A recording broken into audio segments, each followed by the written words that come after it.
ओम नमः शिवाय। शिव पुराण महात्म्य में तीसरा अध्याय। बिंदु ब्राह्मण की कथा। श्री सूत जी बोले, शौनक सुनो, मैं तुम्हारे सामने एक अन्य गोपनीय कथा का वर्णन करूंगा, क्योंकि तुम शिव भक्तों में अग्रगण्य व वेद विद्याताओं में श्रेष्ठ हो। समुद्र के निकटवर्ती प्रदेश में वाशकल नामक गांव है, जहाँ वैदिक धर्म से विमुख महापापी मनुष्य रहते हैं। वे सभी दुष्ट हैं एवं उनका मन दूषित विषय भोगों में ही लगा रहता है। वे देवताओं एवं भाग्य पर विश्वास नहीं करते। वे सभी कुटिल वृत्ति वाले हैं, किसानी करते हैं और विभिन्न प्रकार के अस्त्र शस्त्र रखते हैं। वे व्यभिचारी हैं। वे इस बात से पूर्णतः अनजान हैं कि ज्ञान, वैराग्य तथा सद्धर्म की ही मनुष्य के लिए परम पुरुषार्थ है। वे सभी पशु बुद्धि हैं। अन्य समुदाय के लोग भी उन्हीं की तरह बुरे विचार रखने वाले धर्म से विमुख हैं। वे नित्य कुकर्म में लगे रहते हैं एवं सदा विषय भोगों में डूबे रहते हैं। वहाँ की स्त्रियां भी बुरे स्वभाव की, स्वेच्छाचारिणी, पाप में डूबी, कुटिल सोच वाली और व्यभिचारिणी हैं। वे सभी सद्व्यवहार तथा सदाचार से सर्वथा शून्य हैं। वहाँ सिर्फ दुष्टों का निवास है। वाशकल नामक गांव में बिंदु नाम का एक ब्राह्मण रहता था।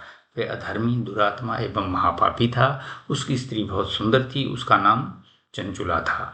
वह सदा उत्तम धर्म का पालन करती थी, परंतु बिंदु वैश्यगामी था। इस तरह कर्म करते हुए बहुत समय व्यतीत हो गया। उसकी स्त्री काम से पीड़ित होने पर भी, स्वधर्म नाश के भय से क्लेश सहकर भी काफी समय तक धर्म भ्रष्ट नहीं हुई।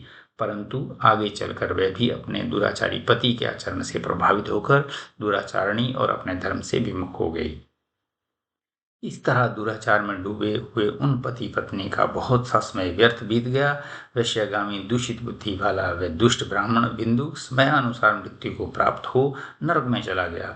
बहुत दिनों तक नरक में दुखों को भोग कर वह मूढ़ बुद्धि पापी विंध्य पर्वत पर भयंकर पिशाच हुआ। उधर उस दुराचारी बिंदु के मर जाने पर वह चंचुला नामक स्त्री बहुत समय तक पुत्रों के साथ अपने घर में रहती रही।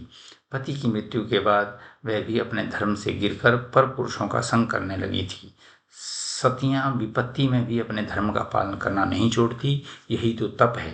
तप कठिन तो होता है, लेकिन इसका फल मीठा होता है। विषयी इस सत्य को नहीं जानता, इसलिए वह विषयों के विष फल का स्वाद लेते हुए भोग करता है। एक दिन देव योग से किसी पुण्य पर्व के आने पर वे अपने भाई बंधुओं के साथ गोकर्ण क्षेत्र में गई। उसने तीर्थ के जल में स्नान किया एवं बंधुजनों के साथ यत्र तत्र घूमने लगी। घूमते घूमते वह एक देव मंदिर में गई। वहां उसने एक ब्राह्मण के मुख से भगवान शिव की परम पवित्र एवं मंगलकारी कथा सुनी।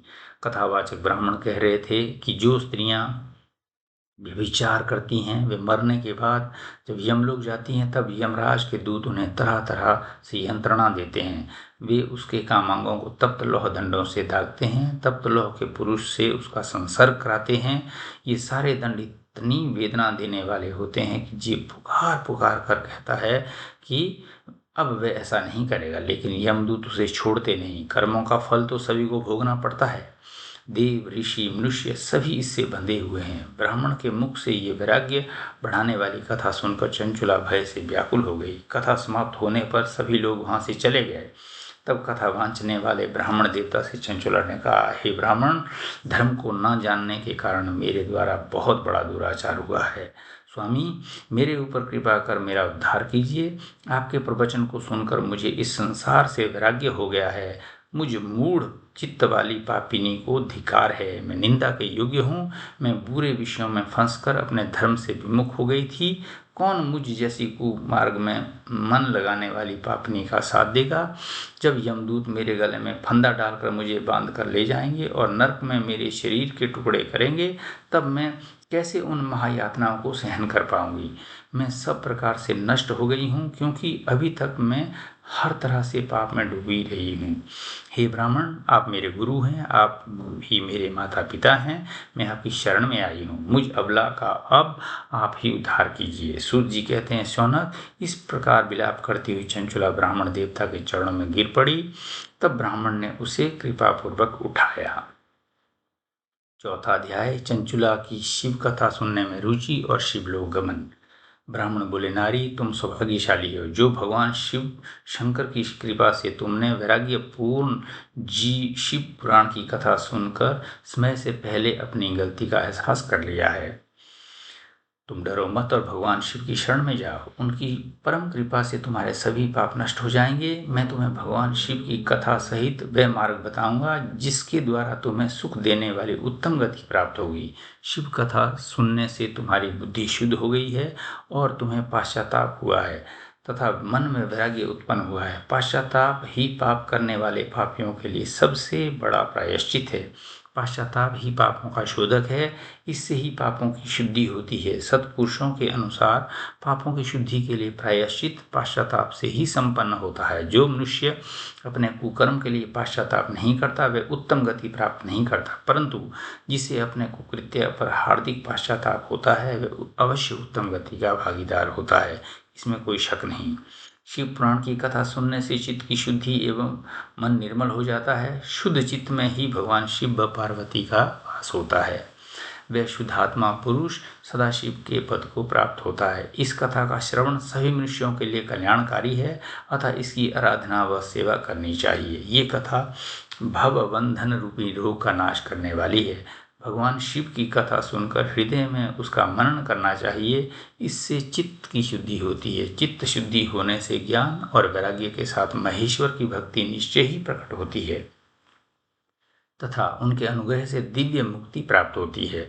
जो मनुष्य माया के प्रति आसक्त है वह संसार बंधन से मुक्त नहीं हो पाता। हे ब्राह्मण पत्नी, तुम अन्य विषयों से अपना मन हटाकर भगवान शिव की इस परम पावन कथा को सुनो, इससे तुम्हारे चित्त की शुद्धि होगी और तुम्हें मोक्ष की प्राप्ति होगी। जो मनुष्य निर्मल हृदय से भगवान शिव के चरणों का चिंतन करता है उसकी एक ही जन्म में मुक्ति हो जाती है। सूत जी कहते हैं, शौनक, ये कहकर वे ब्राह्मण चुप हो गए।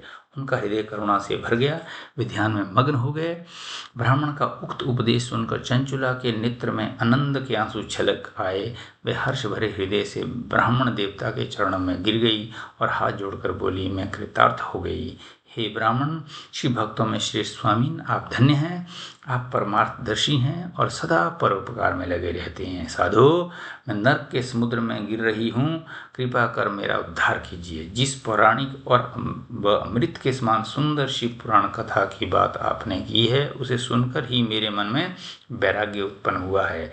उस अमृतमयी शिव पुराण कथा को सुनने के लिए मेरे मन में बड़ी श्रद्धा हो रही है, कृपया आप मुझे उससे सुनाइए।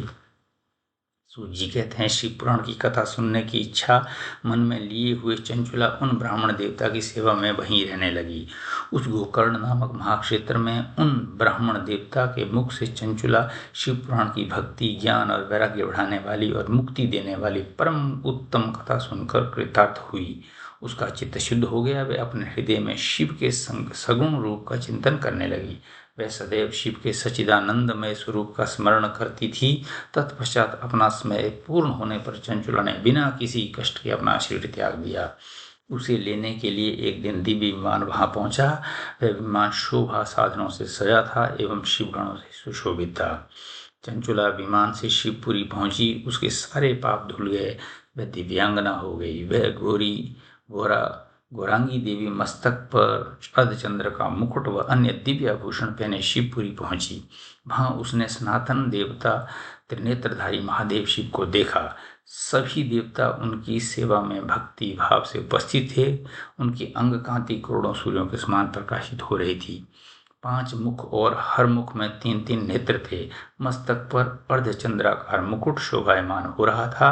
कंठ में नील चिन्ह था। उनके साथ में देवी गौरी विराजमान थी जो विद्युत पुंज के समान प्रकाशित हो रही थी। महादेव जी की कांति कपूर के समान गौर थी। उनके शरीर पर श्वेत वस्त्र थे तथा शरीर श्वेत भस्म से युक्त था। इस प्रकार भगवान शिव के परम उज्जवल रूप के दर्शन कर चंचुला बहुत प्रसन्न हुई।